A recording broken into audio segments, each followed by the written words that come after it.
Iya. Halo. Oke. Pak Faisal, Ya, udah sudah oke ya? kelihatan, terdengar? Ya, sudah. Siap. Siap. Oke, oke. Jelas Sudah, ya, ini Pak? udah Jelas nggak suara saya? Gue panggilnya James suaranya atau... James Hah? saja nggak apa-apa. Oh, James saja ya. Iya. Iya, nggak apa-apa. Kalau Cyril biasanya ribet gitu. Orang-orang kebanyakan suka ribet-ribet, jadi James saja lah, nggak apa-apa. Oke, oke, Cyril. Siap. James. Nggak apa-apa, mana aja. Sorry, Oke, tadi agak telat. gimana kabarnya Pak? Lagi WFO atau WFH nih? So far, sekarang kita lagi WFA karena terbentur angka COVID lagi naik, jadi diberlakukan kembali WFA 100%, kurang lebih 1 minggu sampai 2 minggu depan. I see. Kebetulan di Investor juga sedang menerapkan hal yang sama nih. Jadi kita sama-sama lagi WFH nih berdua. Mungkin teman-teman yang juga ya. Oke, Pak. Sebelumnya thank you so much sudah meluangkan waktu dan thank you juga untuk Dana Reksa Investment Management sudah memberi peluang bagi investor buat kita nih bisa ngobrol-ngobrol di Biar Pinter hari ini. Nah, hari ini kita mau bahas sebuah topik yang cukup menarik ya Pak. Kita mau bahas tentang millennials bisa financial freedom. Gimana sih caranya gitu ya? Kita akan melihat peluangnya gitu ala Dana Reksa nih, tips and tricksnya gimana. Tapi sebelum kita mulai, sebelum kita masuk ke materi, mungkin boleh nih Pak Faisal ini siapa sih gitu, dan kemudian mungkin boleh perkenalkan diri kepada teman-teman sore hari ini, dan juga mungkin cerita sedikit nih tentang Dana Reksa Investment Management. Dengar-dengar ini bagian dari BUMN ya, apakah betul gitu pemerintah dan sebagainya. Silakan Pak. Oke. Ya, perkenalkan saya Faisal, nama lengkap Muhammad Faisal, saya dari Retail and Digital Distribution dari PT Dana Reksa Investment Management. Nah, seperti yang James bilang bahwa kita adalah salah satu manajer investasi BUMN. Ya, benar sekali. Kita adalah salah satu pionir di dunia investasi khususnya dari reksadana, di mana PT Dana Reksa Investment Management itu dimulai dari tahun 92 ya. Tepatnya produk pertama kita luncur itu di tahun 1996. Nah, produk itu adalah nama Reksadana Mawar. Sehubungan dengan hal itu, sebagai MI dengan BUMN, kita juga merupakan anak perusahaan dari PT Dana Reksa Persero dan PT Bank BRI Tbk. Jadi kalau kita melihat struktur dari kepemilikan perusahaan bahwa DIM itu dimiliki oleh PT Dana Reksa Persero sebesar 65%, kemudian PT BRI sekitar 35%.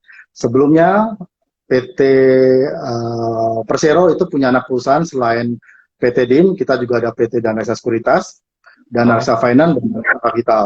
Gitu loh. Cuman yang dimiliki kepemilikannya oleh Bank BRI itu salah satunya DIM, di luar itu adalah PT Dana Reksa Sekuritas. Jadi kalau secara kepemilikan perusahaan yang punya anak perusahaan dari PT Dana Reksa Manajemen adalah PT Dana Reksa Persero dan PT Bank Rakyat Indonesia Tbk. Gitu. Oke. Wow, berarti emang perjalanannya Dana Reksa udah berdekade ya Pak. Bahkan tadi launching produk pertama tahun 96 itu terus terang saya belum lahir nih. Ya dekat-dekat itulah gitu. Jadi mungkin di sini track recordnya sebagai pionir juga industri reksadana di Indonesia udah bisa dibilang proven lah ya. Makanya ada istilah reksadana ya Dana Reksa, gitu. Karena kita adalah salah satu manajer investasi, khususnya di industri reksadana. Wah, mantap banget. Jadi teman-teman ya bisa denger lah ya kalau di sini ya bukan manajer investasi Dana Reksa, bukan yang ece-ece doang, tapi memang sudah lama ya berkecimpung di dunia reksadana gitu, Dana Reksa. Oke, Pak, kita mau bahas nih hari ini tentang financial freedom nih, topik gedenya nih, financial freedom. Tapi mungkin banyak orang yang masih sedikit miskonsepsi financial freedom tuh mikirnya ya gue punya uang banyak gitu ya, gue bisa ngapain aja. Tapi sebenarnya definisi financial freedom itu apa sih biar kita bisa menyelaraskan gitu persepsinya? Ya, sebenarnya financial freedom itu adalah mencapai kebebasan finansial yang seperti orang mau lah. Jadi financial freedom itu merupakan tujuan bagi banyak orang. Jadi kalau secara umum kebebasan finansial itu dapat diartikan jika seseorang itu memiliki cukup tabungan, deposito, dan uang tunai lah kasarnya untuk memenuhi gaya hidup yang diinginkan untuk jangka waktu yang lama. Nah itu dari financial freedom, jadi kebebasan finansial untuk jangka waktu yang lama. Dan banyak semua orang mau ke arah situ. Dan kita mulai dengan yang sedikit-sedikit lah, salah satu dengan investasi khususnya di reksadana ini. Yang akan kita bahas mungkin lebih lanjut dengan Pak James. Ya, oke, berarti ya memang di sini tadi saya dengar nih kata kuncinya adalah yang memenuhi kebutuhan hidup dan juga ada bagian gaya hidupnya ya. Berarti bukan semerta-merta punya uang yang banyak, tapi uang ini bisa mencukupi untuk menutupi bukan cuma kebutuhan dasar, tapi ya kebutuhan hidup juga ya. Jadi ya let's say misalkan ya ada yang bilang gue punya 100 juta per bulan gitu income, tapi kalau misalkan gaya hidupnya 150 juta, cicilnya banyak banget, ya mungkin itu belum bisa dikatakan sebagai financial freedom juga ya Pak. Oke. Betul, malah boncok yang ada ya. Betul. Oke, nah kemudian ya kita semua pasti ini udah tahu lah ya, salah satu rahasia dari financial freedom itu kan udah pasti adalah dengan berinvestasi. Itu udah kayak cara yang semua orang pasti mungkin tahu gitu ya.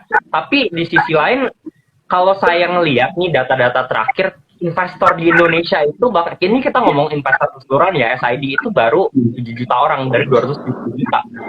Nah menurut Bapak sendiri sebenarnya apa sih alasan dan hambatan bagi orang-orang gitu atau masyarakat Indonesia untuk mulai berinvestasi? Ya, oke. Terima kasih James. Memang tantangan keuangan saat ini ya cukup complicated ya. Seperti kita ketahui adalah tekanan gaya hidup atau orang biasa istilah kenal dengan lifestyle. Dulu kita nggak mengira ya, dulu kita cukup untuk nongkrong di warung kopi, beli kopi, makanan, cemilan dan lain sebagainya. Cuman sekarang dengan kondisi dan gaya hidup kayaknya nggak enak, nggak enjoy kalau kita nggak nongkrong di Starbucks. Nah itu jadi kan gaya hidup itu yang jadi biasanya beli kopi 10.000, 5.000, sekarang mesti nominal yang cukup besar 50.000, belum lagi nanti kita makan rotinya atau pastry-nya dan lain sebagainya. Itu adalah salah satu tantangan juga gaya hidup kita untuk kondisi pada saat ini ya. Jadi yang merupakan semua orang juga mengalaminya. Di mana juga tempat kafe atau restoran itu menjamur di semua tempat, khususnya di daerah perkotaan. Kemudian juga tantangan kedua itu kurangnya pengetahuan tentang literasi keuangan, dalam ini tentang knowledge tentang investasi itu sendiri buat masyarakat ya. Dimana kita mau investasi tapi masih takut karena kurangnya pengetahuan kita. Jadi orang kecenderungnya investasi yang sifatnya masih konvensional, biasa di tabungan atau deposito. Padahal banyak sekali investasi-investasi yang sekarang beredar di dunia ya, baik dalam bentuk aplikasi maupun dalam bentuk real. Tapi intinya kurangnya pengetahuan tentang investasi yang membuat masyarakat perlu tantangan lebih lah untuk mendalami tentang investasi. Kemudian banyak hutang dan boros ya, mencari experience. Nah ini sering terjadi bahwa kadang-kadang kita perlu kegiatan kayak liburan lah, kan kita juga bosan dengan rutinitas. Tapi karena kita tidak investasi, jadi pilihannya ya pinjam duit dulu nih ke bank ataupun ke koperasi, jangan-jangan lebih ke pinjol malah. Tapi untuk liburan, nah ini kan sifatnya jadi enggak apa ya, nggak efisien, malah timbulnya jadi boros gaya hidupnya. Nah itu jadi experience tapi memakai dana pinjaman, dan itu tidak menimbulkan efektif yang efisien dan nggak bagus ya, jadi malah timbulnya jadi pemborosan. Nah yang terakhir adalah tantangan saat ini adalah lebih kepada pandemi. Kita tahu di 2 tahun terakhir lebih lah, itu dari tahun 2019 ya, ke arah sini kita tahu Indonesia khususnya di dunia ya global itu mengalami namanya pandemi COVID-19, apalagi ditambah dengan adanya sekarang varian baru namanya Omicron. Nah ini yang menjadi dunia investasi atau market menjadi lebih unpredict dari tadinya hanya sekedar tekanan gaya hidup, kurang informasi mengenai investasi, kemudian experience, mencari experience baru. Nah sekarang ditambah lagi adanya pandemi. Nah ini akan menjadi tantangan yang cukup kondusif ya pada saat ini, dan kita harus benar-benar melakukan atau menjawab tantangan itu semua dengan smooth, dengan baik, sehingga kita investasi berjalan dengan aman dan lancar. Itu mungkin James yang bisa saya sampaikan. Oke, berarti ya ada mungkin dibilang 4 faktor besar ya, 4 faktor utama yang bikin orang-orang mungkin lebih sulit gitu ya untuk berinvestasi. Ya tadi pertama adalah gaya hidup, lifestyle-nya gitu ya, duitnya mungkin gajinya gede gitu, cuman lari mulu gitu uangnya, jadi ya nggak invest lah ya. Kedua mungkin ya mereka di situ juga ada kurangnya pengetahuan ya Pak, kurang ilmu, kurang kesadaran gitu ya untuk bisa mulai investasi. Ketiga adalah ya hutangnya banyak, membludak, bahkan mungkin amit-amit sampai ke pinjol dan sebagainya. Dan yang keempat adalah ya, nah pandemi itu sendiri ya, mungkin banyak orang yang punya prioritas gitu yang berbeda, dan ya mungkin hal tersebut juga nggak salah ya Pak. Oke, tapi Betul, betul.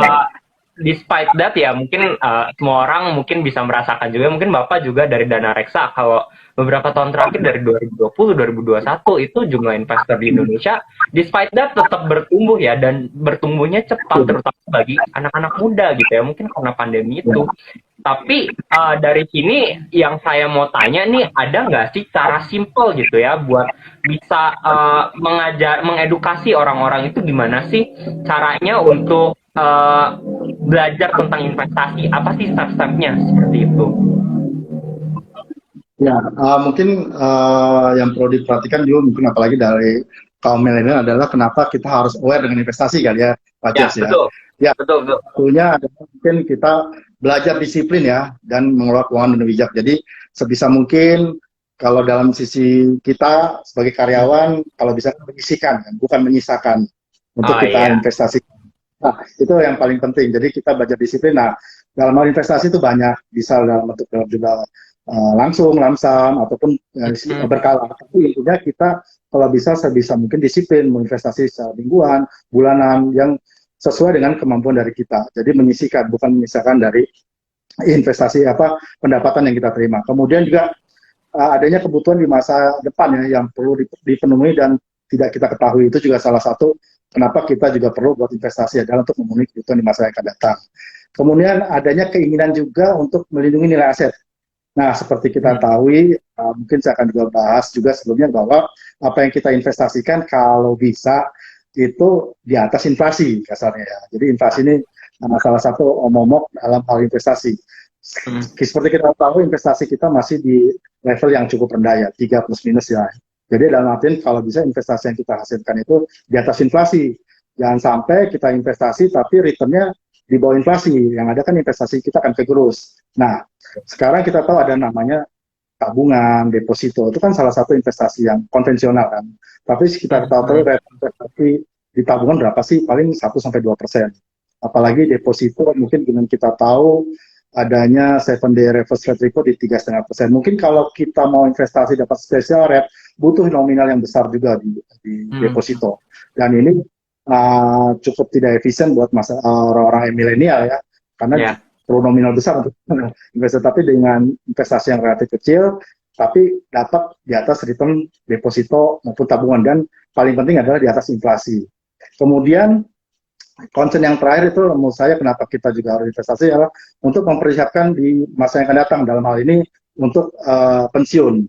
Nah, kita sebagai karyawan kan gimana caranya prepare lah dana kita, gimana kalau pada saat pensiun seperti di awal mencapai kebebasan finansial ya.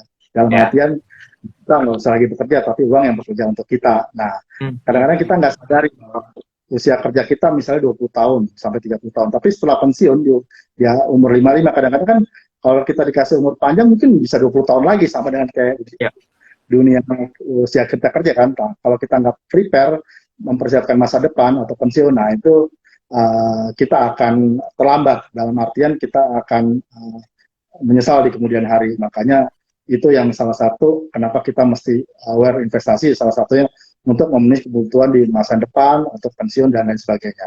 Itu kali James yang bisa saya sampaikan. Oke. Kenapa kita mesti aware investasi?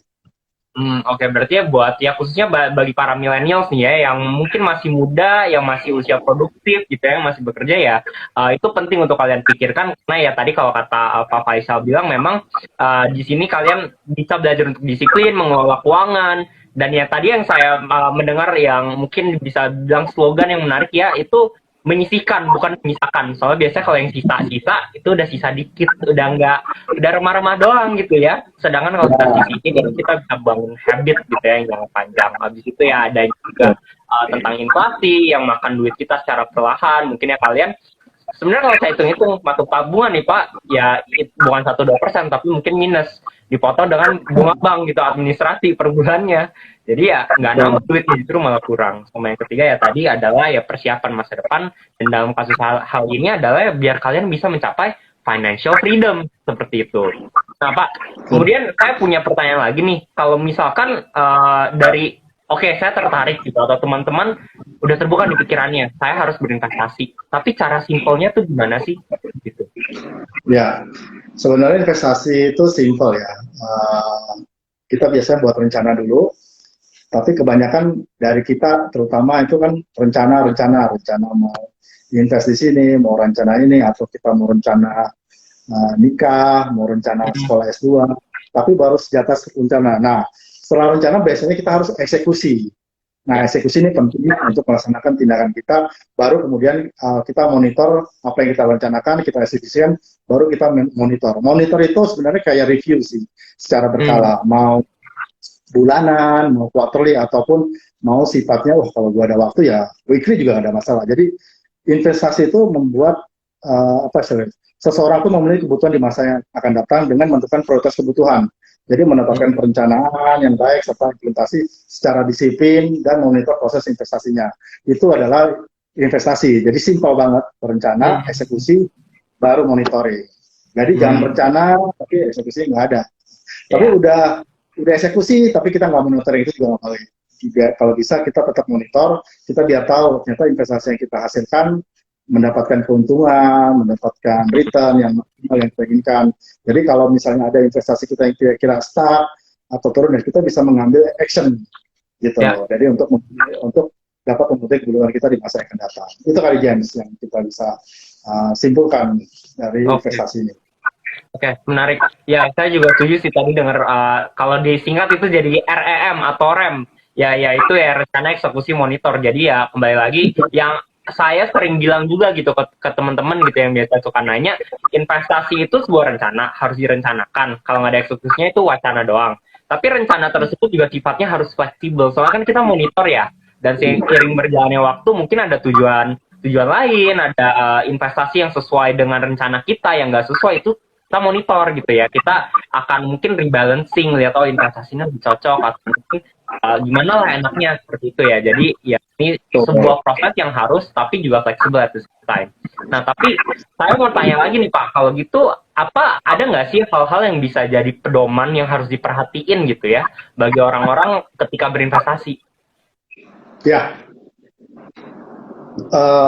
biasa seperti kita ketahui bahwa untuk berinvestasi itu kalau saya summary kita rangkum itu ada 5 pilar ya untuk investasi. Oke. Pertama, tujuan investasi itu sendiri yang saya sebutkan sebelumnya. Sebelum kita melakukan investasi kan pasti kita punya tujuan ya. Tujuan itu Hmm. relatif semua orang berbeda ya.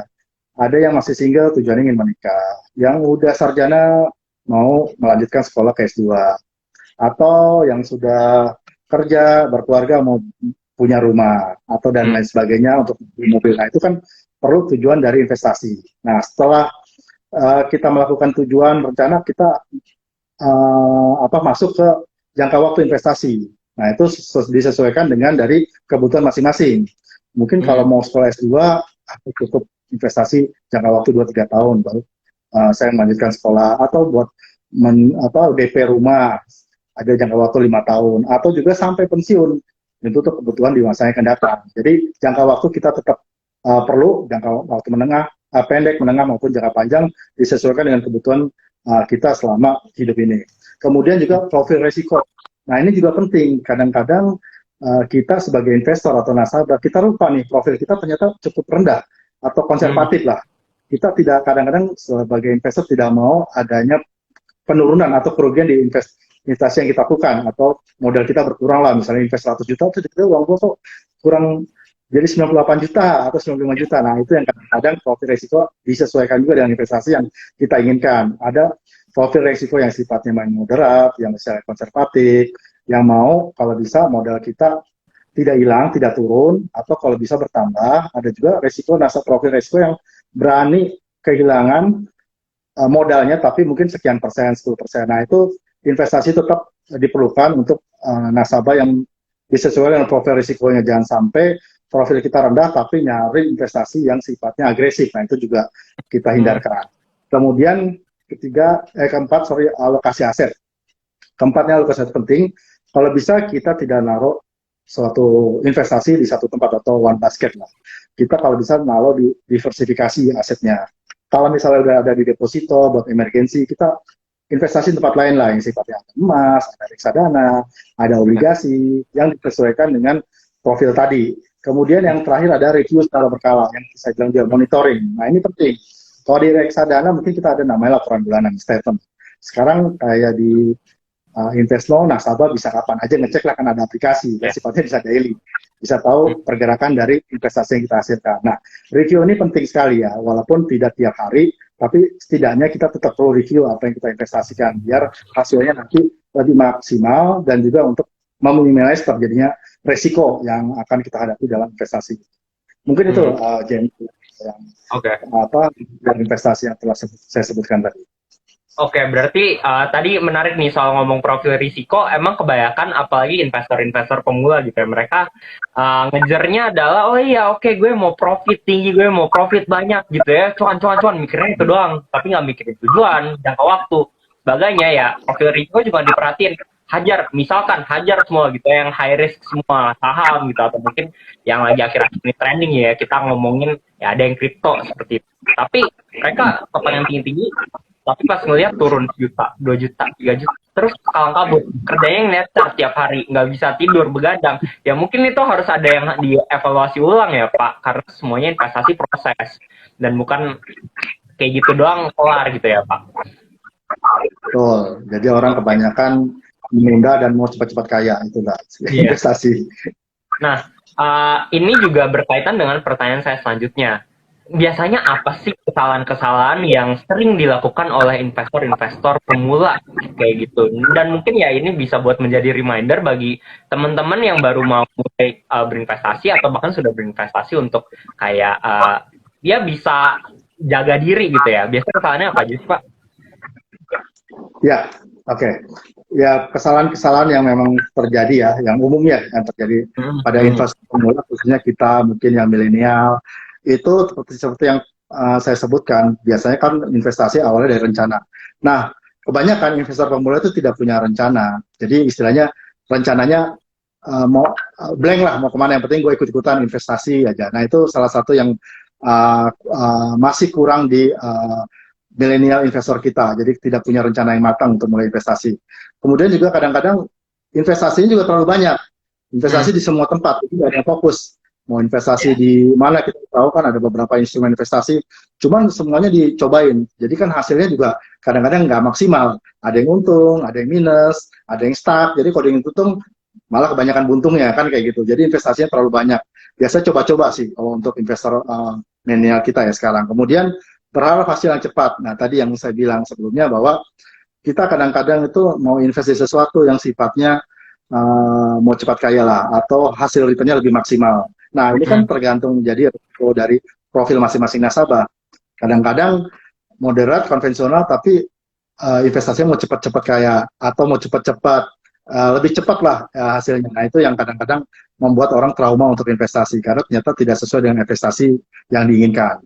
Kemudian juga tidak melakukan riset. Nah, ini juga sebenarnya penting, walaupun tidak semuanya, tapi minimal kita juga tahulah apa yang kita investasikan. Jadi riset itu penting, riset itu bisa kita banyak baca dari mana aja sumbernya untuk investasi yang kita inginkan, yang kita mau nempatin. Nggak semua riset yang kita penempatan, cuman misalnya kalau kita mau main di saham, kita tahulah misalnya saham apa yang kita beli. Jadi intinya kita tahu fundamental dari itu saham itu apa gitu loh. Kemudian tidak ada referensi atau pembelajaran. Nah biasanya orang kurang banyak bertanya sih, Pak James ya. Sebenarnya kan kalau kita mau investasi, kita juga perlu sounding ya, atau kita nanya temen lah yang lebih tahu, yang lebih hafal, yang lebih paham mengenai investasi itu, semacam kayak knowledge sharing, product knowledge lah. Jadi pembelajaran secara langsung. Nah itu juga cukup penting ya. Nah ini kadang-kadang investor pemula malu bertanya, jadi sesatnya belakangan, penyesalan belakangan. Nah, jadi tidak ada referensi atau pembelajaran untuk yang kita tanya. Jadi istilahnya invest saja. Jadi maunya hasil cepat. Kemudian menunda-nunda dan ingin cepat kaya. Ini juga rata-rata juga gitu. Tarsok, nggak taunya telat. Jadi waktu itu yang sangat dibutuhkan. Jadi kalau semakin cepat orang investasi, biasanya lebih maksimal. Tapi nanti kategori mengenai investasi apa, nah itu yang mesti kita sesuaikan dengan profil risiko.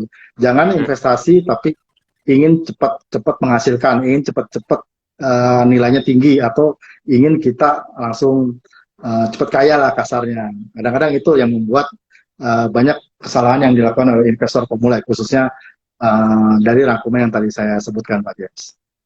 Oke, menarik ya. Berarti teman-teman tadi udah denger ya, ada cukup beberapa kesalahan-kesalahan yang biasa dilakukan pemula, dan I'm sure sebenarnya kalian juga udah tahu gitu. Cuman kita sering kali ke bawah gitu ya, ke bawah emosi, ke bawah feeling, dan kita sering menganggap enteng kayak, oh udahlah, dengerin kata A aja nih, saham ini mungkin akan naik gitu ya, dipop-popin. Sebenarnya padahal mungkin mereka buang barang gitu ya.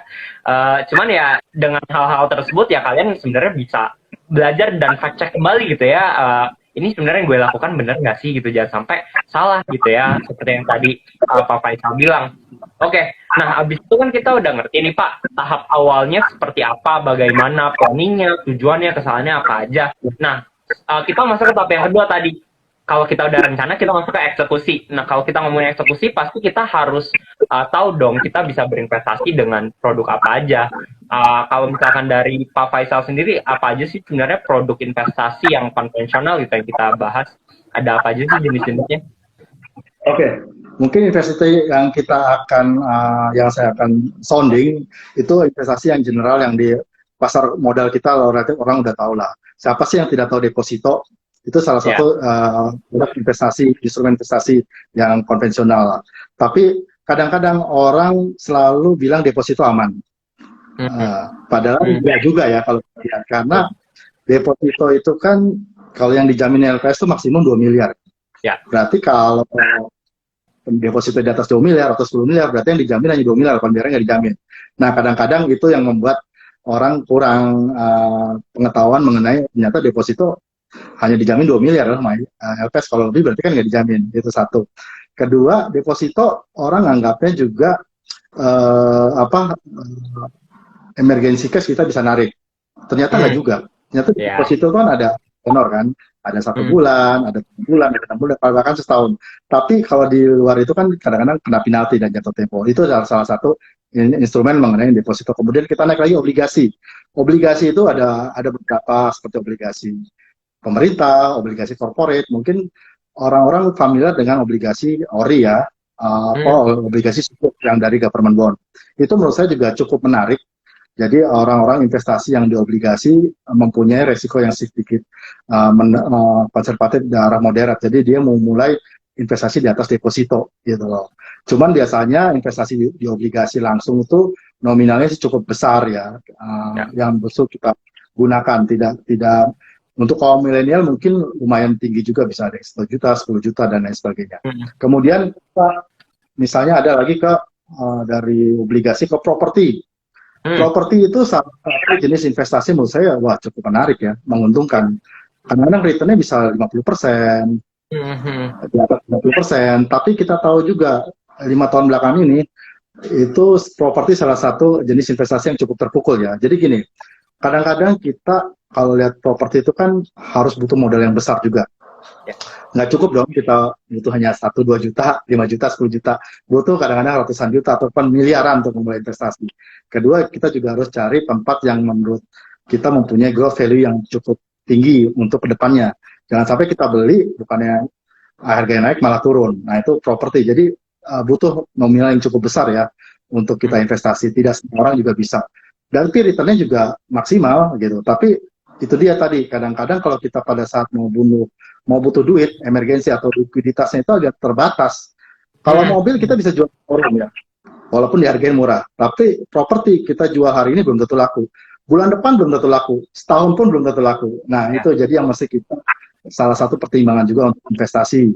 Kemudian di atas properti ada emas. Nah emas itu salah satu safe haven. Hampir semua orang juga investasi di emas cukup menarik. Itu kan saya bilang salah satu alternatif investasi yang nggak jelek ya. Emas juga menarik ya. Cuman emas itu kalau kita lihat secara historical, pada saat negara dalam kondisi krisis itu biasanya harga emas agak naik tuh. Tapi kalau ekonomi normal itu biasanya harga emas agak relatif stuck tuh. Pergerakannya nggak terlalu volatil. Nah emas itu juga salah satu yang likuiditasnya cukup tinggi, karena kalau kita jual kapanpun ada yang nampung di toko emas banyak, walaupun nanti kita sesuaikan dengan nilai dari gramnya maupun karatnya. Tapi kalau kekurangan dari emas, kita kadang-kadang harus punya safe deposit box sih. Ya. Kalau emas yang sifatnya lempengan ya, kayak 10 gram, 5 gram itu kan kecil tuh, kayak koin 500. Takutnya Ya. kalau taruh di mobil, begitu ada Pak Oga, kita parkir, salah ngambil koin 500 yang rupiah jadi koin 5 gram emas kita yang kita kasihkan. Itu kadang-kadang Aduh. yang resikonya juga tinggi karena harus ada tempat penyimpanan yang aman untuk kalau kita naruh di investasi di emas ya. Kemudian saham. Nah, ini sahamnya juga menurut saya cukup menarik ya buat teman-teman kaum milenial. Biasanya coba-coba nih, kemarin ada influencer nih di saham ini, wah ikutan gitu. Tapi kita nggak tahu, kita nggak belajar mengenai fundamental maupun teknikal dari saham itu, karena saham itu kan ada juga yang saham big cap, small cap maupun medium. Nah, kita jangan sampai ngikut-ikutan tapi kita nggak tahu saham yang kita beli apa. Nah, itu kadang-kadang membuat nilai kita jadi kurang yang tadinya semangat untuk investasi. Nah, yang terakhir adalah instrumen investasi reksadana. Nah, kenapa kaum milenial saya rekomendasiin mengenai investasi di reksadana? Ya, ini salah satunya yang tadi kita bilang relatif murah ya. Kemudian kalau kita definisikan itu wadah yang digunakan untuk menghimpun dana dari masyarakat atau dari pemodal lah dalam ini untuk diinvestasikan dalam portfolio efek dalam hal ini oleh manajer investasi yang terpercaya yang dapat mengelola dana-dana investasi nasabah. Jadi lebih maksimal hasilnya, walaupun nanti kita bisa melihat jenis-jenis dari reksadana dan mungkin akan saya jelaskan lebih lanjut mengenai apa itu reksadana dan jenis-jenisnya.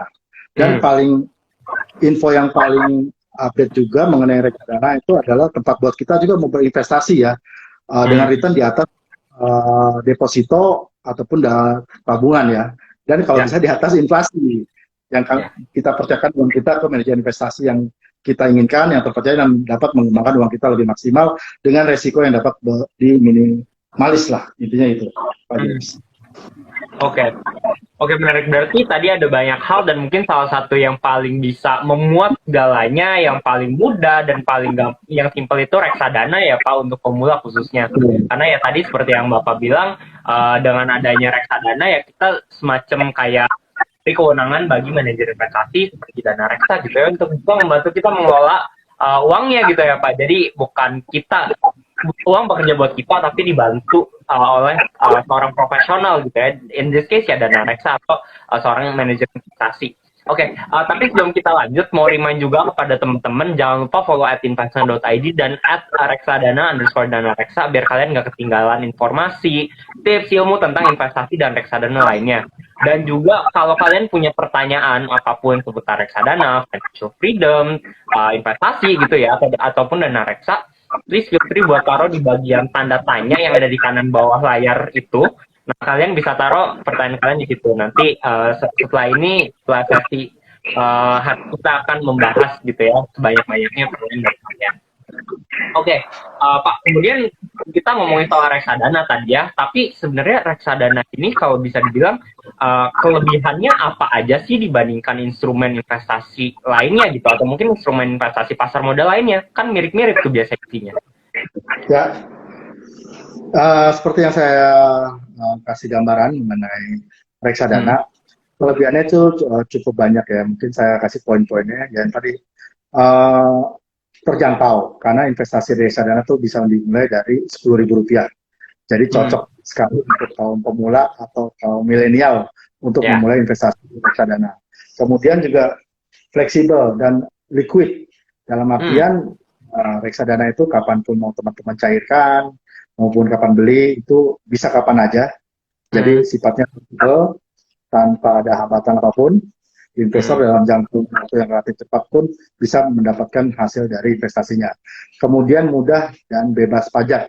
Jadi reksadana itu dikelola oleh manajer investasi. Nah, biasanya return yang kita hasilkan itu bukan merupakan suatu objek pajak. Jadi kalau kita investasi misalnya di tabungan atau deposito 3%, 4%, tapi kan belum ada potongan pajak 20%. Nah, kalau di investasi di reksadana itu kelebihannya adalah bebas pajak. Jadi reksadana salah satu jenis investasi yang bukan objek pajak dalam artian. Kemudian keamanan dari sisi pengelolaan. Jadi benar-benar investasi kita ini diawasi langsung oleh otoritas jasa keuangan. Jadi kayak ada wasitnya. Jadi Ya. teman-teman nggak usah worry. Itu salah satu, makanya kalau kita mau investasi gitu kita harus lihat nih ada wasitnya atau enggak nih. Mungkin kalau kripto kita juga tahu nih investasinya wasitnya siapa nih. Tapi kalau Betul. kita ada OJK yang melakukan pengawasan dan monitor terhadap aktivitas manajer investasi secara rutin, reguler.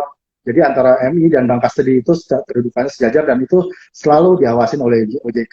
MI yang mengelola dananya, bank kastedi sebagai penampung dari dana investor dan itu selalu diawasi oleh OJK sehingga benar-benar investasi yang kita lakukan itu keamanannya benar-benar terkendali karena diawasi langsung oleh OJK. Mungkin itu kelebihan dari investasi dari Seven James. Oke, berarti ya di sini memang banyak kelebihan yang bisa mempermudah gitu ya teman-teman, baik itu dari sisi harga, likuiditas, bahkan nggak kena pajak gitu ya. Jadi return yang didapatkan lebih tinggi, nggak ya kemudahannya gitu ya. Kalian nggak usah susah-susah analisis fundamental dan sebagainya, tapi ya ada manajer investasi yang membantu kalian melakukan itu.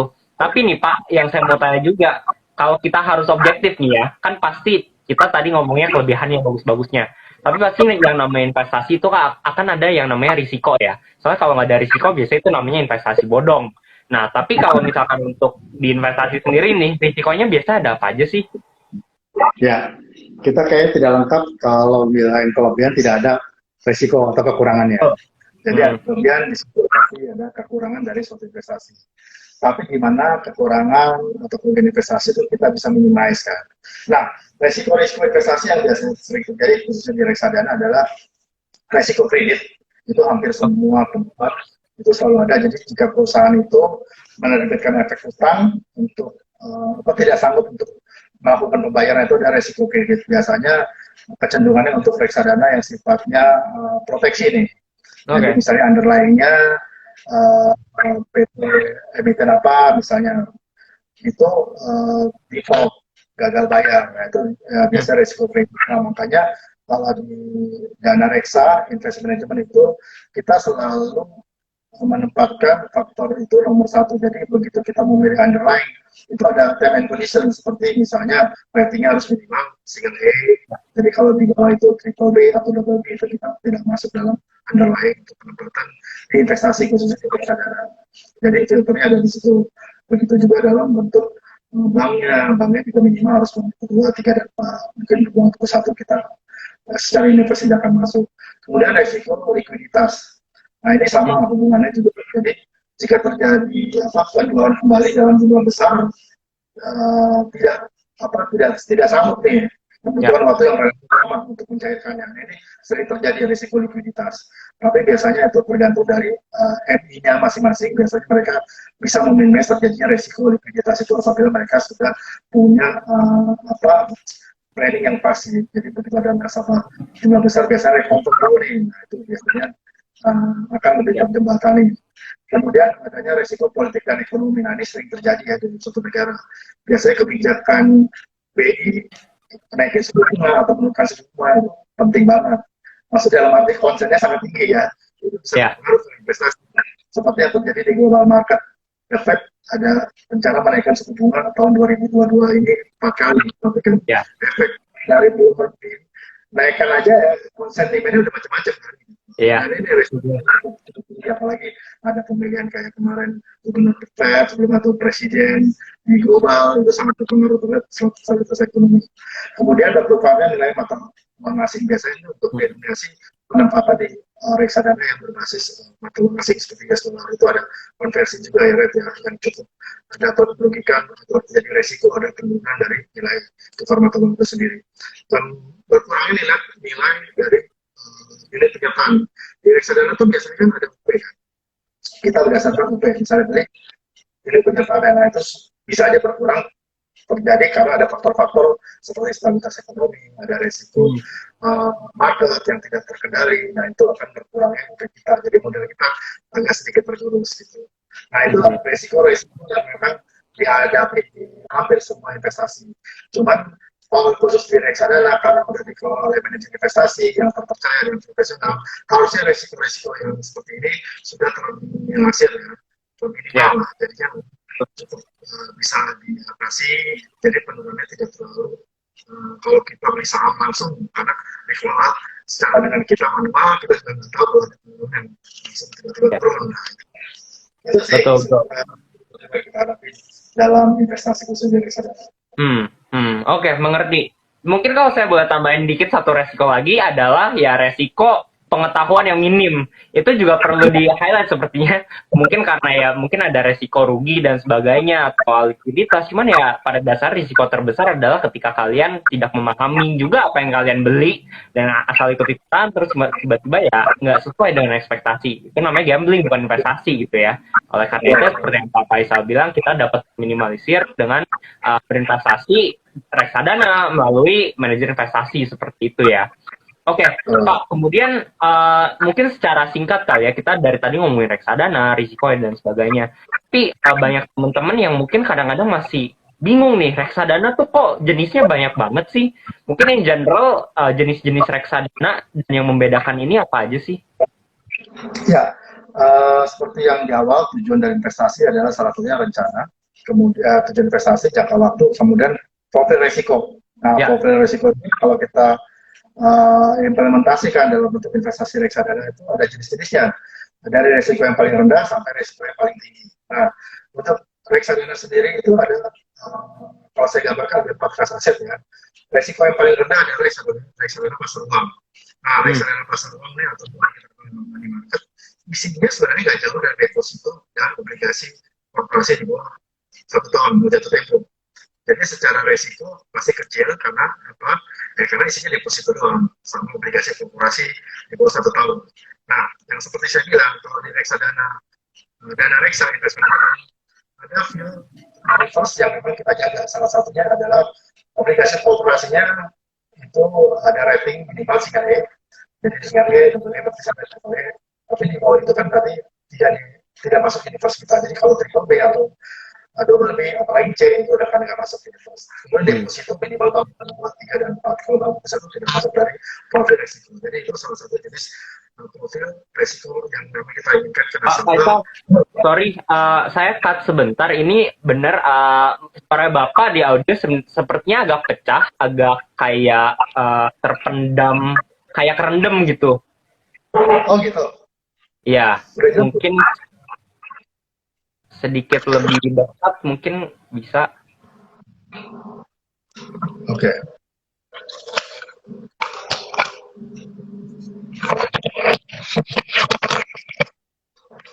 Nah, halo, udah jelas?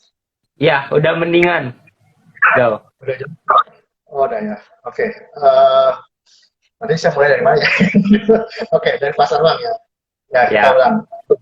Jenis reksadana yang tadi saya bilang, salah satunya reksadana pasar uang, itu salah satu jenis reksadana yang risikonya paling rendah, karena isinya hanya deposito dan obligasi korporasi. Naik lagi dikit ada jenis reksadana pendapatan tetap, yang isinya nggak jauh dari obligasi maupun reksadana, deposito. Mungkin porsinya lebih, depositonya kecil, sisanya di obligasi korporasi yang minimal 8% maksimal. Kemudian kita beralih lagi ke reksadana campuran, itu shifting sih. Dari yang sebelumnya reksadana yang agak konservatif itu agak mulai naik sedikit agresif, reksadana campuran. Nah ini kombinasi antara reksadana pendapatan tetap dan reksadana saham. Porsinya bisa 50-50, bisa 80-20, itu tergantung dari kebijakan dari manajer investasi. Kemudian naik sedikit adalah reksadana saham. Nah ini secara fundamental, karena disebut reksadana saham, berarti reksadana sedikit agresif dan resikonya lebih tinggi. Karena minimal pendapatannya 80% dari saham.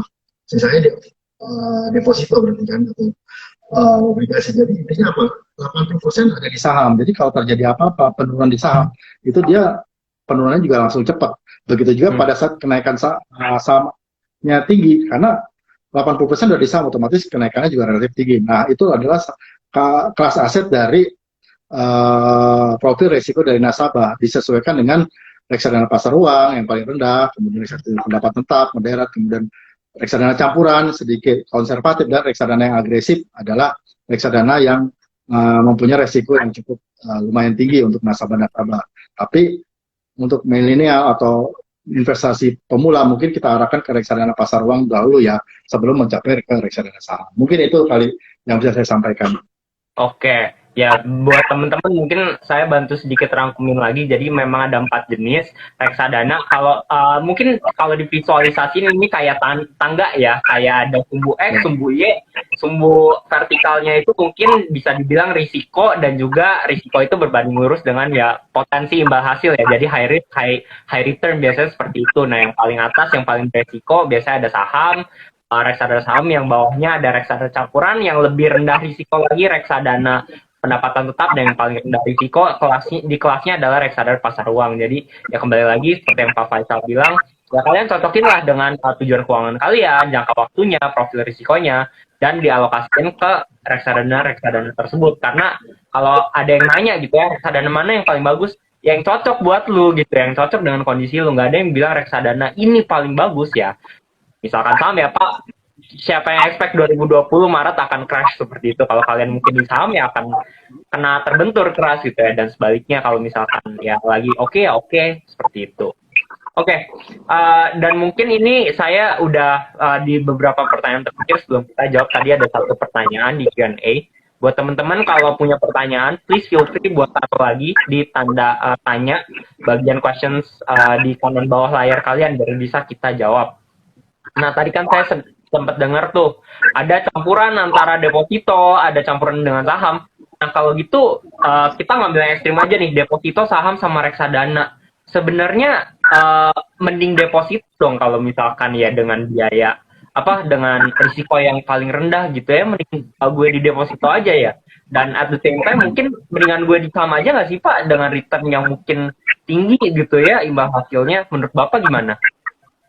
Ya, kita juga mesti tahu sebagai investor perbedaan investasi di reksadana dan di deposito ya. Biasanya kita tahu kalau dari reksadana tadi kan ada minimal investasi 10.000 sampai ya 100.000 lah dulu ya. Tapi sekarang minimal 10.000 itu sudah bisa diinvestasi di reksadana. Ya. Kalau di deposito yang tadi saya bilang itu relatif biasanya 1 sampai 10 juta itu minimal. Tapi yang udah-udah kalau mau mendapatkan special rate itu harus di atas 100 juta, kadang-kadang 1 miliar. Kemudian yang paling penting adalah keuntungan dari return itu di reksadana itu tidak kena pajak. Jadi keuntungannya bebas dari pajak dan likuiditasnya cukup tinggi di reksadana. Jadi kapanpun dicairkan bisa. Nah, itu yang tadi saya bilang di awal, kalau reksadana itu liquid, harganya terjangkau, terus keuntungannya juga bebas dari pajak dan bisa dicairkan kapan saja. Nah, kalau di deposito dari sisi investasi biasanya lumayan juga lebih besar. Untuk special rate butuh dana cukup besar juga, biasanya 100 juta sampai 1 miliar lebih. Terus keuntungan dari return deposito biasanya juga kita kena pajak. Dan pajaknya 20%. Nah, itu juga cukup gede. Nah, biasanya pencairan dana di deposito sebelum jatuh tempo itu kena penalti yang tadi saya bilang. Biasanya kita ada tenor 1, 3, 6 bulan, itu 1 tahun. Tapi kita ada emergensi nih, kita mau cairkan. Nah, itu biasanya ada penalti. Jadi kalau deposito udah bunganya atau returnnya kena pajak, kemudian ada penalti, jadi hasil yang kita inginkan itu nggak maksimal. Itu bedanya sama reksadana. Dari sisi likuiditas, harga terjangkau, kemudian dari keuntungan dari return itu bebas dari pajak. Itu, yeah. Oke, mengerti. Oke, sip. Kalau gitu ya memang di sini reksadana memberikan fleksibilitas, dan mungkin ya bisa dibilang yang saya take away lainnya adalah selain nggak kena pajak juga rate yang didapat dari deposito dibandingkan reksadana pasar uang lebih tinggi di reksadana pasar uang ya. Betul. Ya kalau misalkan teman-teman punya uang puluhan miliar atau ratusan miliar, mungkin bahkan triliunan, ya boleh kan ya buka deposito dapat rate atau persen yang setara sama reksadana pasar uang yang deposito dikasih oleh bank PMI ya Pak. Betul. Sip. Nah, Pak, pertanyaan saya selanjutnya ini juga pertanyaan terakhir sebelum kita masuk ke bagian Q&A.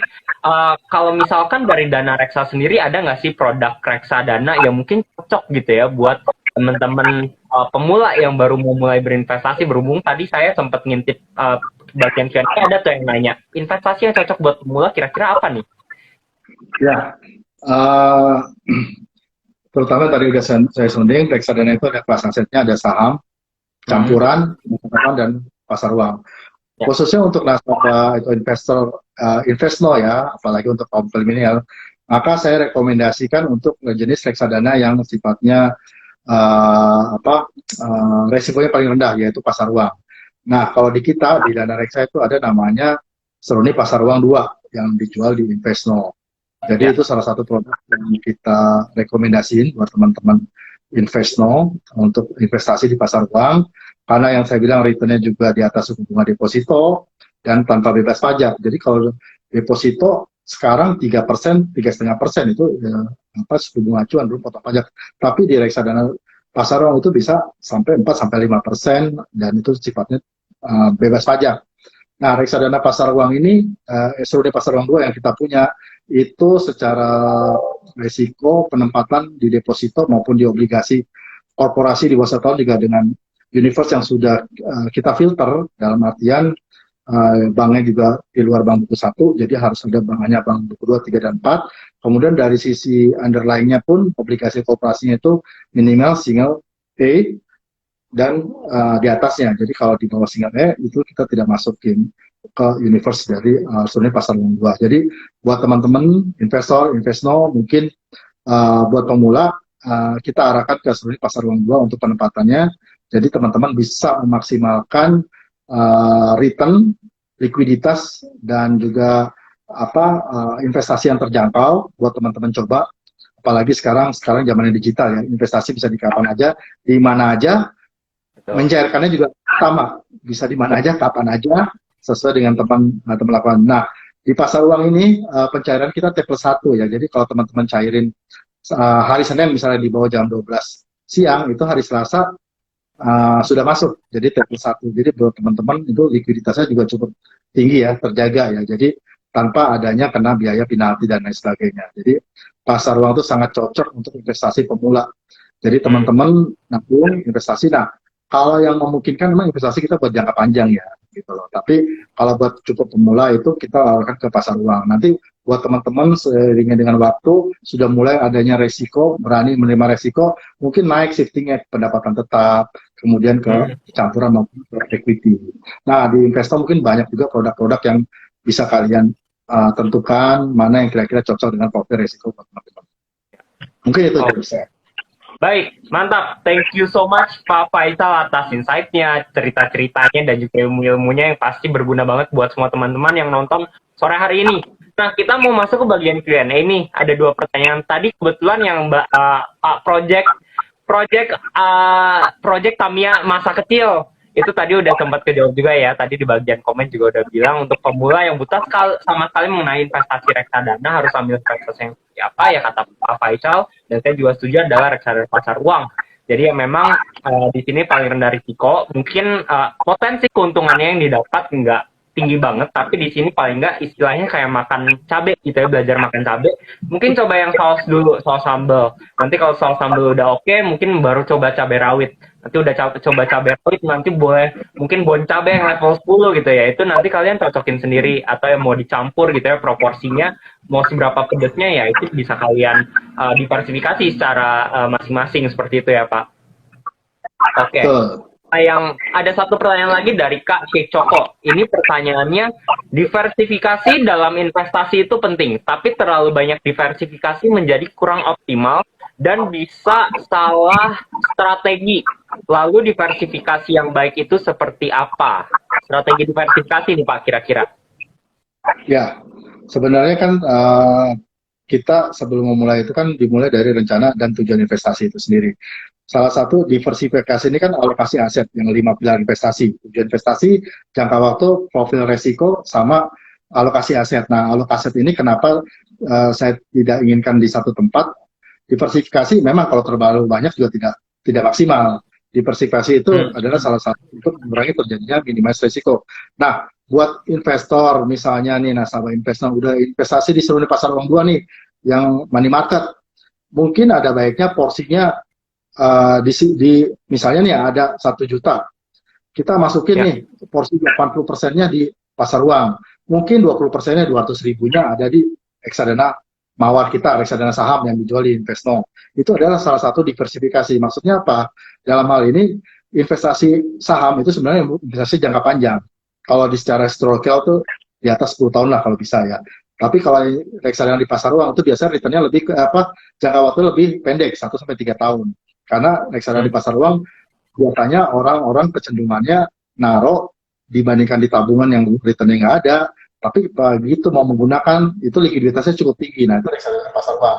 Nah diversifikasi ini penting adalah kalau misalnya naruh di pasar uang semua, takutnya uangnya nggak maksimal berkembang dan juga habis malah dipakai karena likuiditasnya tinggi. Ambil, nah diversifikasi ke campur ataupun saham itu salah satunya adalah untuk minimize terjadinya kita likuiditasnya kita ambil terus. Nah diversifikasi nggak perlu banyak-banyak benar karena biar optimal. Saya kecenderungannya kalau nggak reksadana pasar uang mungkin langsung ke reksadana saham buat investor yang memang punya risiko yang cukup tinggi. Tapi porsinya tidak usah lebih dari pasar uang ini untuk meminimais terjadinya market. Makanya saya bilang 20% itu cukup sih kalau untuk di reksadana saham, sisanya di pasar uang. Kalau misalnya pasar uang ke depannya kayak saya ini porsi pasar uang udah terlalu banyak, gue mau pindah lagi sebagian ke pendapatan aku itu nggak apa-apa, itu bagian dari knowledge investasi yang terus berkembang. Nah, obligasi, equity ini kan sebenarnya pengaruh dari market cukup tinggi ya. Kalau sekarang kenaikan suku bunga, biasanya efeknya itu obligasi juga lumayan. Jadi obligasi itu biasanya hubungannya sama yield. Obligasi kalau naik, biasanya price-nya turun, berkebalikan. Nah, kalau equity, katanya tahun 2022 ini, istilahnya tahunnya saham. Ya, karena di 2020 saham dari tahun turun. Jadi, istilahnya direkomendasi saham. Nah, kita juga ingat, di balik high risk, high return, ada return yang resiko juga tinggi, itu yang mesti dipahami. Tapi kembali lagi ke percayaan diversifikasi yang maksudnya benar tidak usah terlalu banyak, cukup 1 sampai 3 lah untuk diversifikasi itu menurut saya cukup untuk kelas aset di reksadana. Tapi kalau diversifikasi di reksadana, 1 di saham, 1 di obligasi langsung, kalau memang dananya mungkin why not gitu. Tapi porsinya aja disesuaikan dengan profil dari risiko kita sendiri. Itu sekali aja yang bisa saya sampaikan. Oke, baik, thank you so much atas jawabannya juga Pak Faisal dan juga pertanyaan tadi ada 2 dari Kak Syecoko dan Kak Project masa kecil. Thank you atas pertanyaannya, semoga menjawab ya. Saya juga setuju dengan Pak Faisal bahwa ya kembali lagi kita cocokkan diversifikasi itu penting, jangan taruh telur dalam satu keranjang, tapi at the same time juga ya kalau kebanyakan keranjang nanti ngambil telurnya mau berkembang juga susah. Jadi ya optimalnya itu kembali lagi masing-masing dengan strategi kalian, profil risiko, tujuan keuangan, dan sebagainya ya. Oke, Pak, thank you so much. Tapi sebelum kita tutup, mungkin boleh ada satu tips terakhir, satu wejangan lah ya, buat teman-teman yang untuk mereka bawa sebelum besok tanggal merah nih. Ya, yang tadi saya bilang ya, waktu adalah cukup penting juga ya buat teman-teman memulai investasi. Jadi semakin cepat waktu yang digunakan itu semakin baik ya. Semakin cepat memulai investasi, semakin banyak waktu bagi uang untuk bertumbuh. Jadi kalau bisa jangan undur investasi, segera lakukan investasi. Kemudian juga yang tadi saya summary juga sebelum kita menutup ini, tips-tips untuk investasi yang tadi saya bilang, kenali pribadi dari karakter dari kita investor, mulai berinvestasi sedini mungkin, investasi reksadana bisa jangka panjang, kemudian perhatikan pengalaman dari fund manager itu sendiri, pilih fund manager yang profesional dan terpercaya, tetap perhatikan kondisi fundamental ya, lakukan diversifikasi seperti yang tadi kita diskusikan dan investasi secara disiplin dan rutin, itu konsistensi untuk investasi mencapai tujuan di masa yang akan datang. Mungkin itu yang bisa saya sampaikan Pak James. Luar biasa. Sangat menjawab, sangat berbobot dan sangat bermakna. Thank you so much Pak Faisal. Bagi teman-teman semua, thank you juga yang sudah stay tune. Mohon maaf jika ada salah kata yang kurang berkenan atau tutur kata yang kurang sesuai. Saya mengucapkan minta maaf.